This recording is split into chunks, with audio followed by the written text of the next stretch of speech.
this session, we're going to be covering interpretation of chest X-ray because this is something you should have learned if you are in MBBS. You should have learned this in your first year itself. And this is the most common investigation you're going to do to a patient who's coming with breathlessness and long history of fever and things like that. You're going to look for lung pathologies.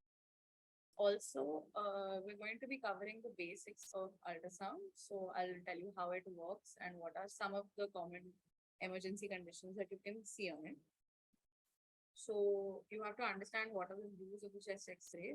You have to understand how to interpret normal chest X-rays and what are the common emergency chest X-rays and some of the basics of USG. Okay.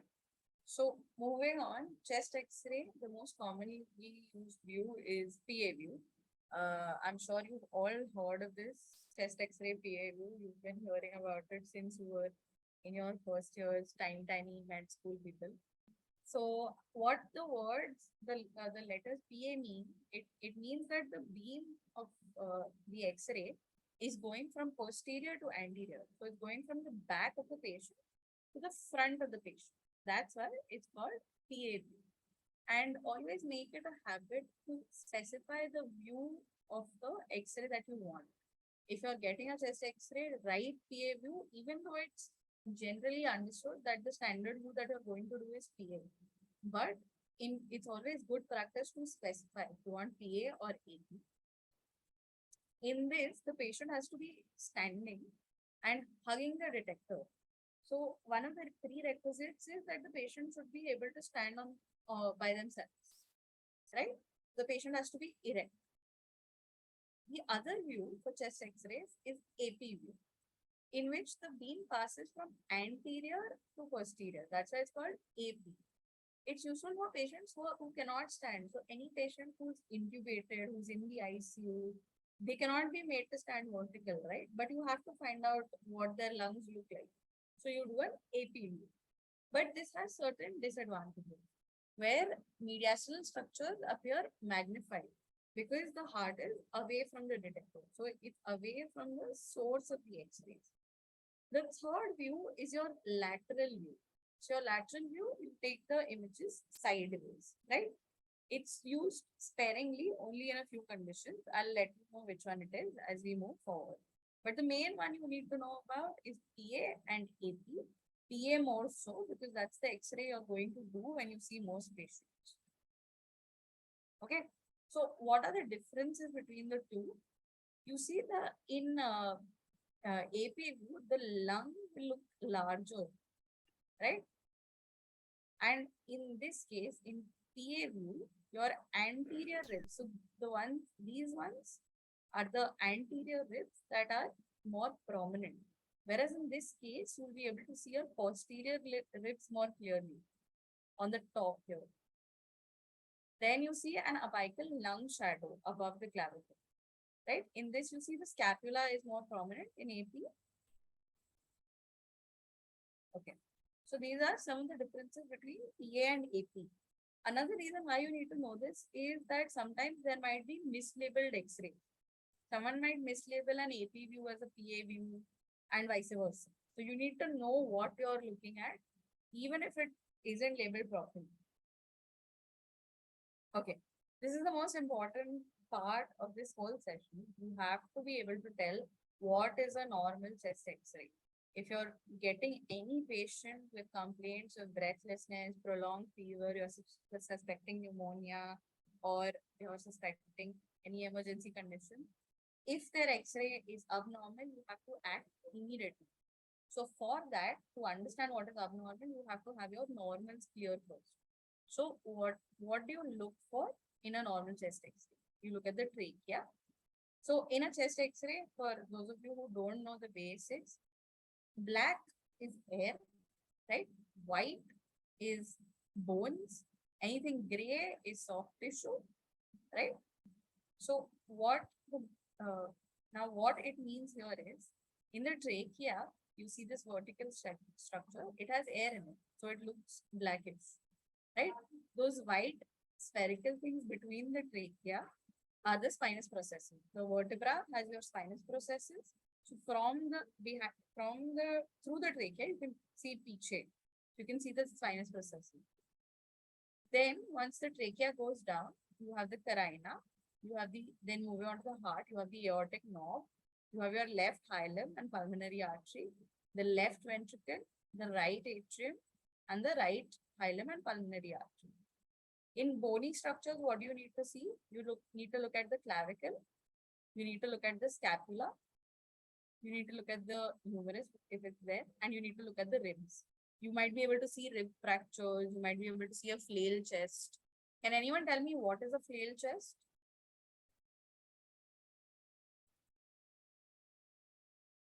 You can put it in the chat or you can answer.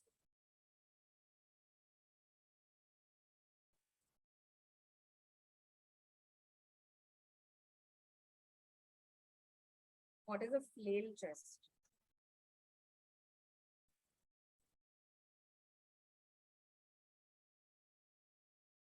We have MBBS people here. Let me see.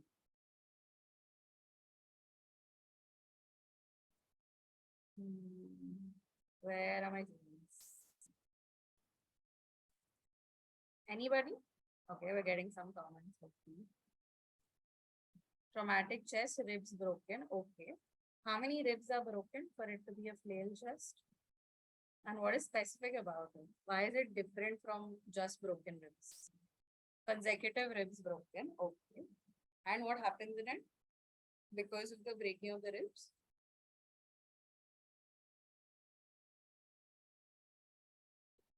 Why don't we just write it as 5 ribs broken? Or 3 ribs broken? Why do we call it flail chest? What is peculiar about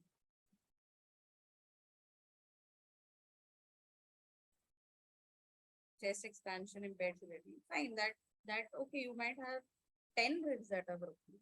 It's still not a flail chest. What is specific about a flail chest?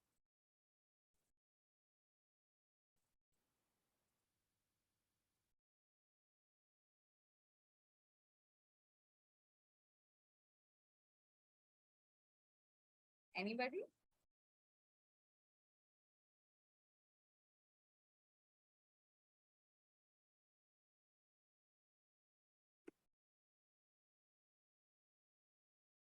Come on, I'm sure someone knows. Okay, fine. So what happens in a flail chest is clinically, you'll be able to see paradoxical expansion. When the patient is inhaling, when you inhale, your chest cavity expands, right? But there's one because the ribs are broken, it goes back in. So when you're inhaling, it's called paradoxical respiration. When you're inhaling, the ribs are going in. So that's where those consequent that your insequential rib fractures, what you mentioned. Here you have paradoxical respiration. You know it's a flail chest. Okay. When the patient exhales, instead of the chest wall going in, where it's broken, it will go out. So clinically, even before you've done the X-ray, you know that it's a flail chest. Okay. So where are we? So then the remaining parts are your diaphragm. You have the right hemidiaphragm, left hemidiaphragm, the angles. Now these angles are very important. The costocardiac angle is the angle formed between your diaphragm and the border of your heart, both on the right and left. You have the costophrenic angle, which is the angle formed between the diaphragm and the chest wall. You see the wall of the thoracic cavity. So that is your costophrenic angle. Cardiac silhouette, you have the right border formed by the IVC, right? Inferior vena cava, and the right atrium. Okay, you have the left border, which is formed by the left ventricle and a portion of the right auricle. You have the anterior surface, which is not seen on AP view. Okay, it's the right ventricle. And you have the inferior border, lowermost border. It's a combination of both the ventricles. So if you look at the anatomy here, it becomes much clearer. If you go back to your first year dissection and anatomy classes, the same thing gets translated to an X-ray because it's showing you the same anatomy. Then you have the aortic knob, which is here, this area that you see around T3, T4, just lateral to the carina. Can anyone tell me what is the carina?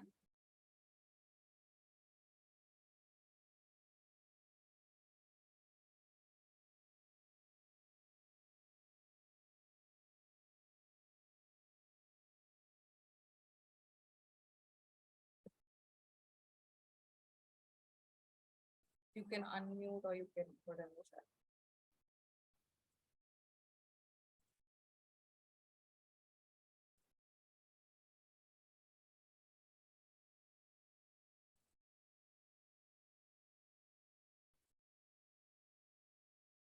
Okay, fine. So the carina is the point where your trachea bifurcates into your two bronchus, left and right bronchus. Yeah, right. It's the angle at the bifurcation. Right. So corresponding to that, you should have your aortic nerve. Okay.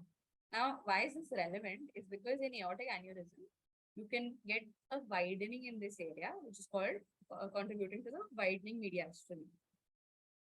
Okay. What else can you see on a normal chest X-ray? You have the clavicles, you have the head of the clavicle, and which is attached to the lateral surface of the sternum, which is your chest wall. You have the heavy diaphragm right and left. What happens is the right one sits slightly higher because you have the liver, right? Because it cannot push it further down. There is a liver blocking it. You have the trachea, which is in the midline and between the right and left clavicle. Now, there is something called parameters of an X-ray. So how do you know if it's a good X-ray? So you have to check inspiration, penetration, apologies for the spelling mistake, and exposure. So when we ask the patient to inspire, that is when we shoot the X-ray. Now, if the inspiration is proper, at least 6 ribs must be visible above the dome of the right diaphragm. So 1, 2, 3, 4, 5. We're not getting 6. You should be able to trace all 6 going from front to back. Okay. Or if you can see, if you're just looking at the posterior X-rays, that is the back, you should be able to see 8 or 9. You can see not more than 6 are visible. Here you can see almost all the ribs. So this is what is important because you should be able to see the entire lung. Now in some patients like those with COPD, if their inspiration is restricted or if there is any say outside obstruction, if they've got trauma, they're not able to expand properly, you'll be able to tell that even on the X-ray, right? Now exposure. This is an overexposed image, the one on your right, image B. Why is it overexposed? Because you see how wide it is, right? Sorry, underexposed. B is underexposed, A is overexposed. Overexposed means you can see behind the heart. So you can see the spine, right? You can see the spine, you can see the clavicle, but you cannot see the vessels, what you're supposed to be able to see, the pulmonary vessels. Whereas in B, which is underexposed, you can see the bronchovascular markings, this area next to the heart, these are called the bronchovascular markings.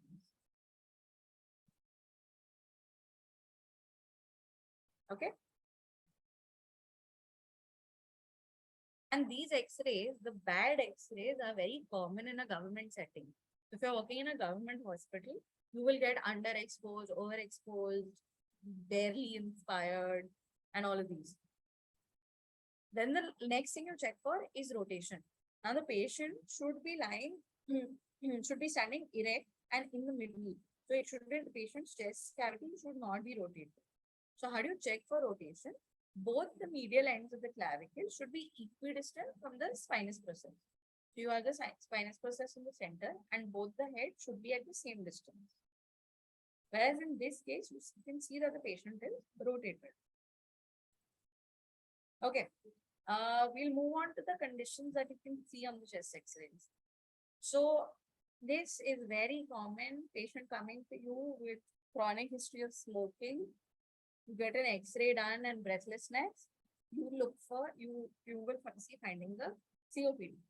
So what you will see is the lungs are enlarged. Can you see the distance between the two ribs on the bottom? That is increasing from top to bottom. You see the distance keeps increasing. So the lungs are enlarging. The shape of the lungs is different. So in COPD, clinically, you have something called a barrel chest, where the thoracic, the chest wall cavity changes. Instead of being like a normally shaped chest, see, you see it's curved. Here it's becoming See, here it's becoming straighter. It's becoming like a barrel. You also have a flat diaphragm because the lung has expanded. It is compressing the diaphragm and flattening it. And you have these things called air pockets of bullae, which you can see in the X-ray on the right. These black patches of air, which are surrounded by that line of white, that means they're enclosed, they're bullae. Because in COPD, there is something called air trapping, where it's an obstructive disease, right? So air goes in, but during expiration, it can't come out. So it keeps getting stuck. More and more air is getting stuck. So eventually, in severe cases, you start seeing these bullae. How do you know it's air? Because you're losing the opacity, you are losing the markings of the ribs, and you're losing the pulp, the bronchovascular markings. Both of those are being lost. Okay. Pneumothorax, very common. It's an emergency. You should be able to tell if the patient has a pneumothorax or not. So hyperlucent lung fields, what it means is the lung fields are more black. X-rays there is a scale of lucency and opacity. Lucent means the rays can pass through. So air here, that's black. If it's opaque, it's white, right? So here you see there is loss of bronchovascular markings on this side. And in some cases, you'll be able to see a line which shows the collapsed lung because the air starts pushing on the lung and it goes down and it collapses. So that is what you see in a pneumothorax. Very important, you have to immediately decompress the patient. Okay? And clinically, you'll be able to, the chest sounds will be different for a pneumothorax patient. You'll hear resonant. You'll get resonant percussion and your auscultation will tell you that you won't hear breath sounds on that side, right? Because the lung on that side has collapsed. Okay. Next, tension pneumothorax. Again, very important. Now, in tension pneumothorax, what is happening is there is so much air that's being trapped that it's pushing the entire chest and the structures involved to the opposite side. So in tension pneumothorax, the classical finding is there will be deviation of the trachea. You can see the markings here. The trachea will be pushed to the opposite side. The heart will be pushed to the opposite side, right? You see the border and the diaphragm is depressed because there's so much air that's in the cavity that is pushing the diaphragm down. Hydropneumothorax, again, very interesting. You get an air fluid level. So here you see the opacity in the lower areas, right? It's all whitish, whereas on the top you get hyperlucency. That's air on the top. So this is very interesting even clinically. When you percuss the patient, on the bottom you'll get a dull sound, whereas on the top you'll get a resonant sound. That's how you know that there is an air fluid level. So you have to understand that we've been practicing medicine for so long that our clinical skills are so good that even without taking the X-rays, we know what the diagnosis is more likely to be. So you have to understand that imaging is not how you diagnose the patient. To diagnose the patient clinically, imaging is only to confirm that diagnosis. And you see the costophrenic angle, the angle formed between the diaphragm and the chest cavity, that is obliterated in the bottom because वहाँ पे पानी भर गया, hydro fluid there. Okay, very common X-ray. You will see a lot of these patients in your clinical practice. These are patients of pleural effusion. So you'll have blunting of the costophrenic angle. Again, you see that they've lost that angle because of the fluid. Then you've lost the cardiophrenic angle as well, the angle formed between the heart and the diaphragm. Then you'll have, this I haven't seen as much, but you'll see fluid in the horizontal or oblique fissures. Now for this X-ray specifically, you take a lateral decubitus position where you'll be able to identify even a small amount of fluid. Because what happens is, if the person is erect, the fluid is all reaching. अगर सामने से photo लोगे तो कम दिखेगा. अगर patient को ऐसे कराएंगे, if you have a bottle of water, right, you have a bottle of water, with a bottle of water, yeah, okay, you have a bottle of water with the fluid there. If you tilt it, you see that the level will increase. If you have a bottle, you can do it on your own. Okay, I don't know why it's not showing up. But you can see that the level of the water increases without tilting the patient. So that's the same logic of a pleural effusion. You put the patient in lateral decubitus, make them wait for a little while, and then take the X-ray. So when you have less fluid, it appears bigger in that angle. So you understand that all of medicine is very logical. Okay? You see also see a meniscus because fluid बन रहा है, ऐसे ऊपर ऐसे curved meniscus दिखे. Okay. Again, very common X-ray. These patients will present your casualty with severe breathlessness. This is called pulmonary edema. Now, if it's a cardiac patient heart failure mein ja raha hai, they start developing pulmonary edema. So there's a very nice mnemonic to remember this. It's called A, B, C, D, E. So you have alveolar opacification. You see those patchy opacifications? Those whitish patchy areas are all opacification. You'll have bat winging. Now this is very classical. ऐसे bat के wings के जैसे opacity दिखता है. You'll have cardiomegaly. You can see that the heart, the dimension, the lower dimensions have increased. Whereas cardiomegaly, you have diffuse interstitial markings, right? Septal line. And you'll have effusion, you have pleural effusion. So there are these specific lines on an X-ray that you can see. These are called the curly B line. Peripheral septal lines you'll be able to see. If you zoom into the X-ray, यहाँ पे ऐसे दिखेगा, सीधा line दिखता है, curly B line. This is fluid that has started developing inside the lungs. So it will show you the lines itself. Okay. Pericardial effusion. Now, pericardial effusion means that there is fluid outside around your chest cavity, right? It's in your pericardium. So there's a very classical sign of pericardial effusion called the water bottle sign, where obviously you can see cardiomegaly, right? And you can see that shape of the heart. You have lost that contours, you've lost the way it's supposed to look. So you get a pericardial effusion. These patients you are likely to see in the ICUs if you're posted there, especially in peds and obviously adults also, but very commonly I've seen these in the NICU. Okay. Pneumonia, very common condition. A lot of patients will come to you with pneumonia. And pneumonia is basically an infection of the chest parenchyma. So what you'll see is, you'll see consolidation. Those whitish patches on an X-ray are called consolidation. So here you can see right upper lobe pneumonia. And you can see right lower lobe pneumonia. So depending on the lobe involved, you can guess which organism is going to be. That makes a difference in your treatment pattern, right? Of course, you're going to do other tests to find out the organism as well. But even on the area of the lobe which is involved, you can figure out which organism is causing the pneumonia. So you can have lobar pneumonia, or you can have like the different kinds of pneumonia. You can have patchy consolidation, or you can have segmental pneumonia and things like that. Okay. Now here, what is happening is, whereas in COPD, we saw that the lung capacity was increasing. वो lung का size बड़ा हो रहा था. Here you're losing lung capacity. Why? Because that area is getting consolidated.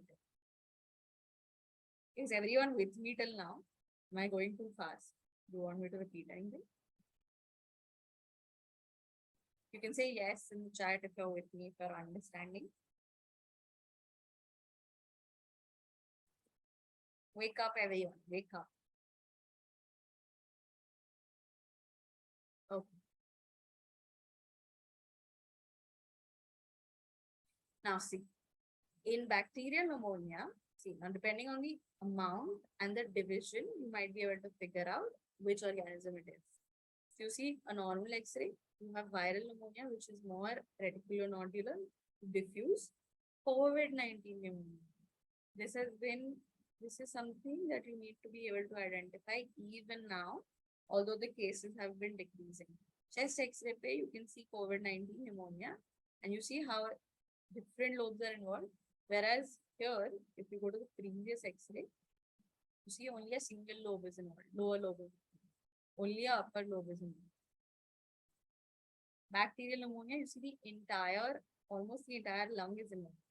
So it's full segment, the full lung is involved. right? This way, you can sort of get a hint as to what the organism is. But again, this is not expected of you. If you can even identify that there is a patch on the X-ray, that it coincides with the patient's symptoms, then it's likely to be pneumonia. It's a differential. What are the other differentials of a patchy opacity on an X-ray? अगर X-ray पे तुम्हें patch दिख रहा है, ठीक है? और क्या हो सकता है patient में? Besides pneumonia.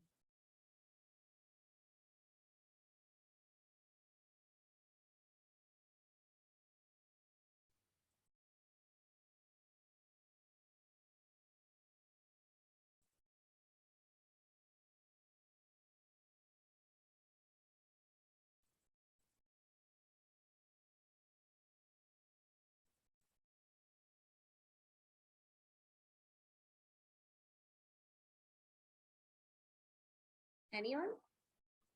Suppose the patient comes to you with a chronic history of smoking, chronic history of breathlessness, or difficulty breathing on exertion, weight loss, anorexia, with a patch on an X-ray. What will you suspect? And hemoptysis.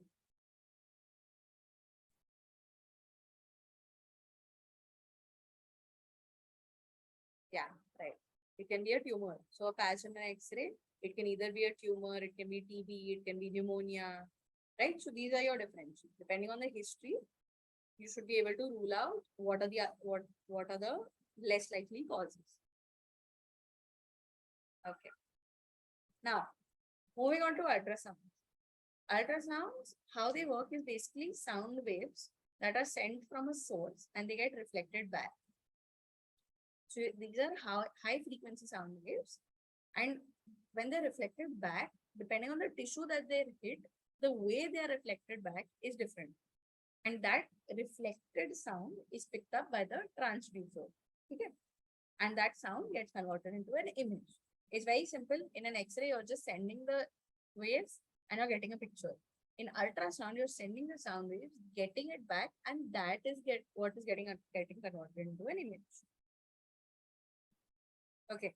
Now on an ultrasound, what looks like X-ray pe to we know air is black, bones are white, things like that. Okay. Now on USG, it changes a little. On USG, you talk about the findings in echoes. So you have hyperechoic and hypoechoic. Hyper मतलब ज़्यादा echo आ रहा है, it's bright because most of the ultrasound waves are coming back. अगर solid object है, उसमें से सारा sound वापस आ जाता है, वो reflect कर देता है. Whereas if it is semi-opaque or if it's fluid-like, the amount of sound that is reflected back changes. So if it's cartilage or muscle, it appears hypoechoic or almost dark because the waves are passing through and not getting reflected back.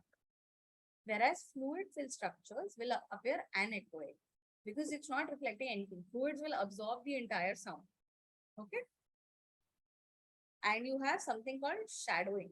So if you have an opaque, if you have a hypoechoic area behind the hyperechoic area, so you will see shadowing. You will see shadowing. I'll explain in which conditions where do you see it.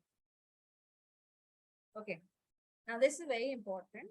There is something called focus assessment with sonography from trauma. It's called a fast scan, जो trauma patients के लिए कराते हैं. Emergency setting में. So if a patient comes to you with pain in abdomen, tenderness, and on examination there is palpation पे तो tenderness है ही, but the abdomen is rigid, and you rule out the patient is not guarding. If it's a rigid abdomen, there might be fluid, right? So what you do is you do a fast or an e-fast, which is a emergency fast, a smaller version of it. So you put the probes in specific areas of the chest cavity where you're trying to look for specific structures. So you put it in the pericardium, you put it in the right upper quadrant, left upper quadrant, suprapubic area, or right anterior thoracic, left anterior thoracic. So you're trying to look for the structures, the organs, and you're looking for any free fluid. Okay. I have a video. Is it audible?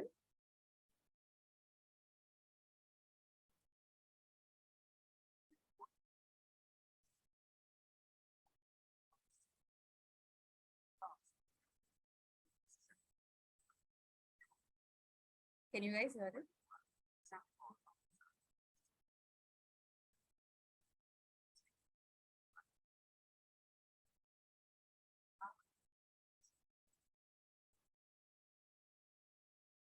Yes, no. Can you hear it? Should I explain? Okay. So what he's doing is can't hear. Okay, fine. So what he's doing is he's looking for specific areas that he needs to check on the ultrasound. Okay. So do a brief assessment of the major abdominal viscera. Free fluid अगर है तो you presume blood है. Trauma patient आएगा तो उसका free fluid will be blood. So where is he keeping it right now? He's keeping it in the right quadrant. Right upper quadrant is hepatorenal recess. Behind the liver, you see an area where there is fluid and subphrenic space. So below the diaphragm and liver we know is right below the diaphragm. वो हमने अभी पढ़ा था, right hemi diaphragm looks upper because the liver is there. So when there is fluid between the two, right? So the hepatorenal recess and the subphrenic space.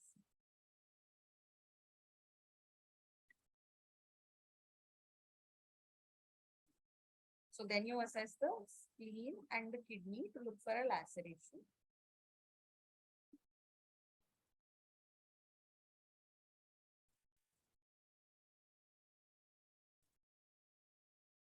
Then left upper quadrant, if you're looking for fluids, you see it in the splenorenal recess and the subphrenic space. Again, below the diaphragm and in with the space between the spleen and the kidney, right? Splenorenal recess.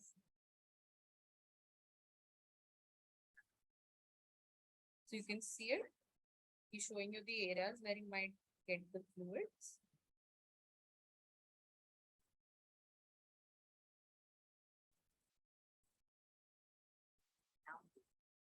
Now, how ultrasound works is you're basically sending sound waves through the probe.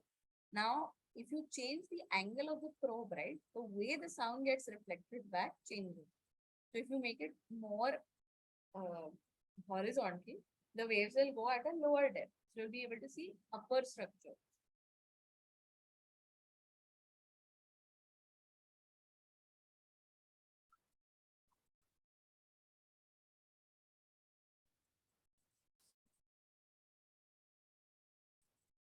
He saw the pericardial area. He's going below the ribs to look for any fluids in the pericardium.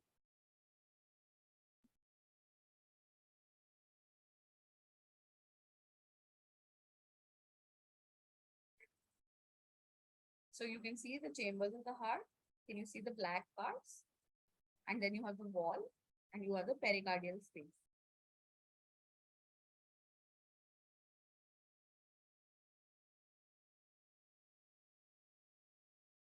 Then he's looking at the bladder to look for any ruptures.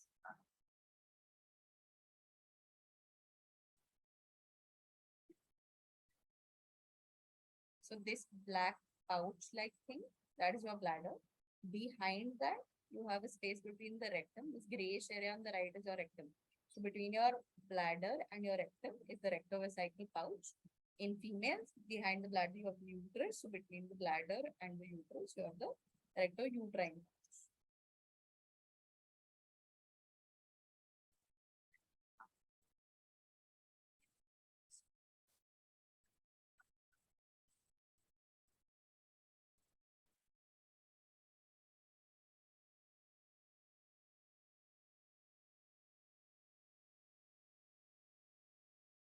See, the whole point of FAST is you look for specific areas, you look for specific things. You look for specific spaces where fluid might collect. So you see, you have the liver, you have the kidney, and then on the right, you have the free fluid, blackish part that you see between those two. There's fluid between them.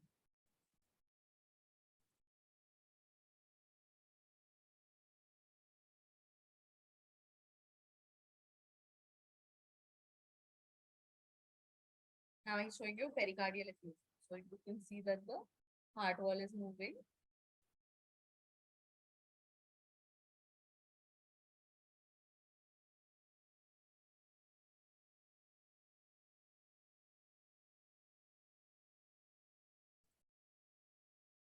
So now he's showing you how to keep the probes.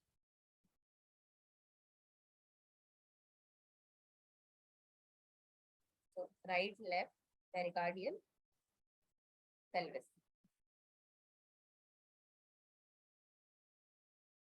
Okay. Did you guys understand? क्या देखना होता है, कहाँ देखते हैं, why do we do it?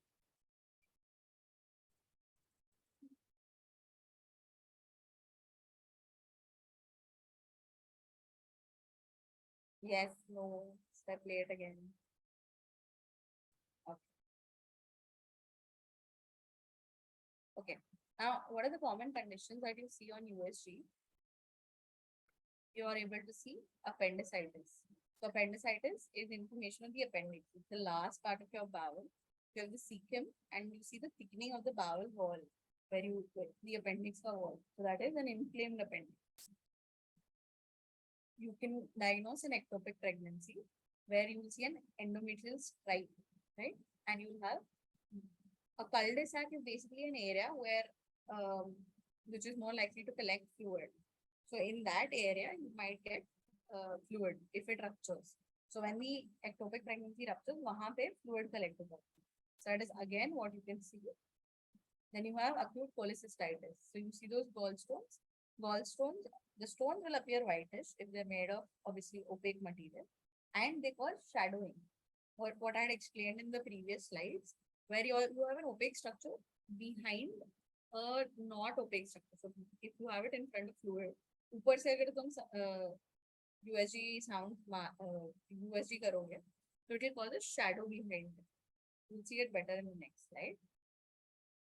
So on the left, you see the renal calculi. You have the white calculi and this black line going behind it is the shadowing.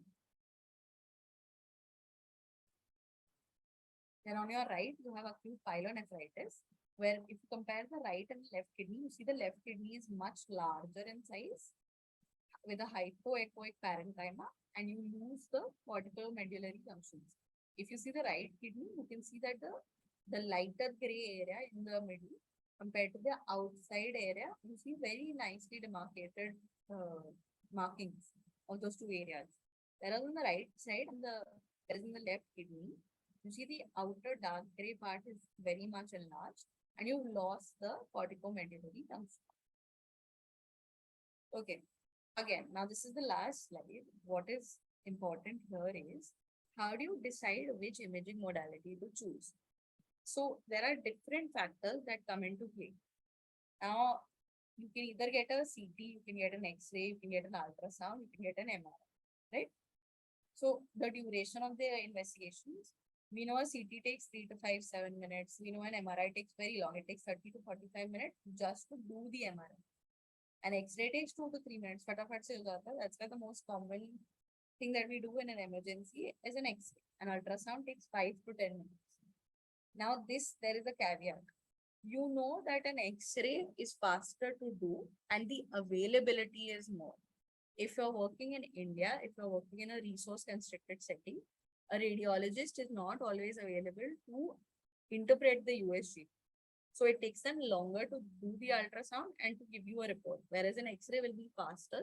You as a physician can also interpret an X-ray. The same thing for a CT. तुम्हारे पास patient आएगा, they are often told कि CT report कल मिलेगा, right? Because there is so much of a backlog that a radiologist is not always available to do the reporting. So you do the best investigation that is available to you, the most feasible as well. Then the second thing is the cost. You know that X-ray is the is the least expensive mode of investigation. Again, an ultrasound is also not that expensive, whereas an MRI costs thousands of rupees. If you want to do an MRI in a government setting, it will cost you anywhere from 5,000 to 7,000 to even 10, 15,000. Whereas if you go in a private practice, it will cost you double of that. So this is not something a patient can afford. So you have to understand, is there an absolute necessity for you to do the MRI, for you to do the CT or not, right? Then the dimensions of the imaging. See, X-ray pe flat दिखता है. You can't tell depth कितना है, You can't tell soft tissue का injury कहाँ है, कितना है, what is the laceration. ठीक है? Again, ultrasound is two-dimensional. CT scan give you 3D imaging. Cross sections मिलते हैं तुम्हें human body के, where you can see the entire structure. You can see the depth of the injury. You can see the depth of the structures. Right? Same thing with MRI. Now, soft tissue. Um, the reason why we do MRI is basically essentially to look at soft tissue. अगर patient का मुझे muscles देखना है, right? In great detail, you'll be able to see them in an MRI. So if you've got, say, a spondylitis patient, you want to see the spine, the nerve, the nerve roots, you want to see the disc. All of those are seen very clearly in an MRI. Whereas it's not seen as clearly on a CT, ultrasound, or X-ray. Now, if you want to see bone, for the first thing that you do, if you're suspecting a bony involvement, you're suspecting a fracture, you get an X-ray. It looks so clear that it's almost equivalent to a CT, right? So you get an X-ray run. If you're not sure with the X-ray, then you move on to getting a CT done. And the amount of radiation. So ultrasound has no radiation because it's sound waves. So in pregnancy, we know that we avoid getting X-rays. If we're getting an X-ray, we give them enough protection so that the X-rays don't damage the fetus. That's why we do an ultrasound in pregnancy. An MRI is safer in pregnancy compared to a CT because CT में radiation होता है. So you have to understand and take all these parameters into consideration before prescribing any imaging modality. Okay, moving on to cases.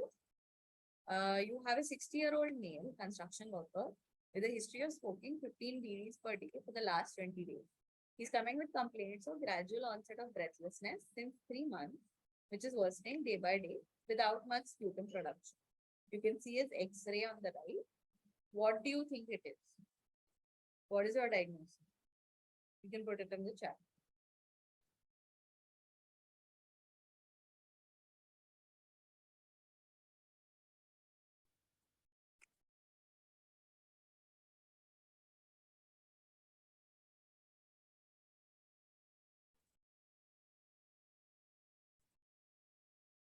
COPD, good. You see the chest wall is barrel shaped. You see the diaphragm is flattened, right? No. Case 2. 22-year-old male brought by relatives with a road traffic accident with injuries to the chest and head. On examination, the percussion on the lower side of the chest on the right is dull, whereas the percussion on the upper side of the chest is resonant. What is your diagnosis? Hydropneumothorax. Great. Can it also be hemopneumothorax? Because it's a trauma case, that fluid is likely to be blood, right? So if you want to specify, you can specify it as hemopneumothorax. Okay, next case. 68-year-old male, known case of lung cancer, brought by relatives with complaints of breathlessness. Saturation is 72% on room air. What do you think his X-ray looks like?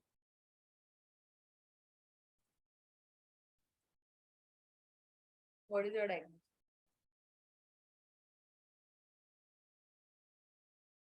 There is a hint in the image as well.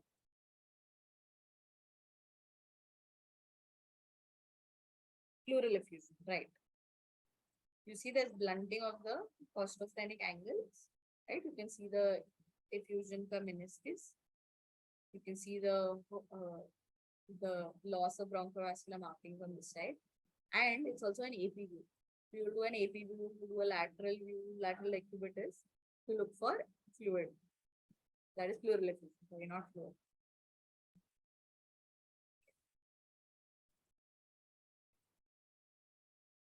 Case 4. You have a 63-year-old male who was brought unconscious to casualty.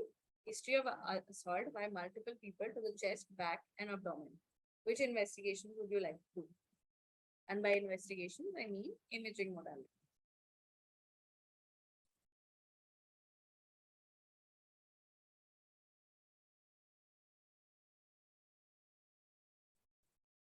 Passed, okay. Is there anything else you want to do?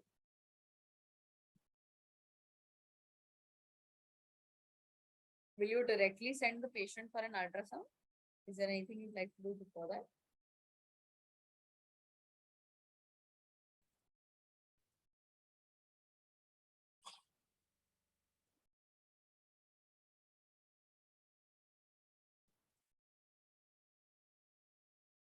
No other answers?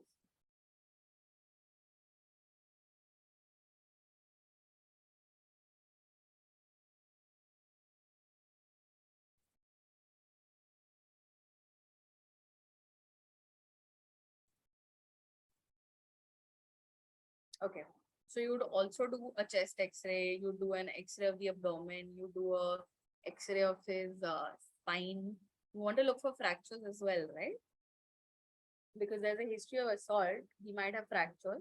And you also want to look for free fluid. That is done by FAST. Case 5. 44-year-old male brought by relatives with complaints of breathlessness. Known case of asthma since 20 years, currently on salbutamol, terbutaline inhaler. What is the interpretation of this chest X-ray?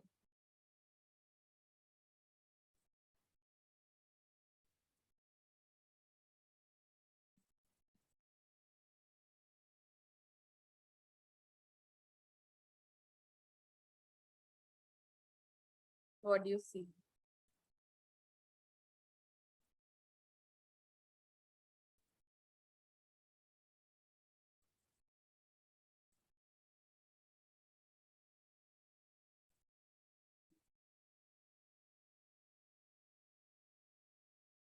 Anybody? Okay. So in this X-ray, you can see pneumothorax. You see on this side, on the left, you can see bronchosvacular markings, whereas on the right, hyperventilated lungs, yes. But what you're actually seeing is there is air. You're losing the bronchovascular markings. It all looks black on the right? And another way you can tell is the ribs in the center, they're all black and they're only white on the sides. That means there is air in the chest cavity, which is not letting you see the ribs properly, right? Air uske upar hai. And you can also see that the lung has collapsed next to the heart, right? Okay.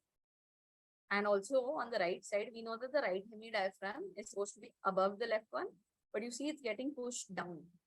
It's at the same level. So we again know it's a large pneumothorax. We need to put in a chest drain and do the appropriate management.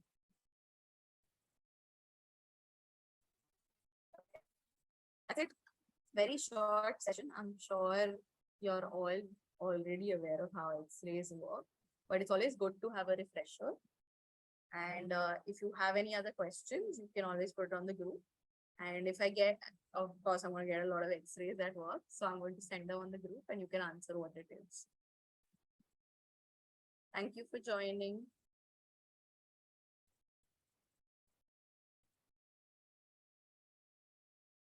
Bye-bye.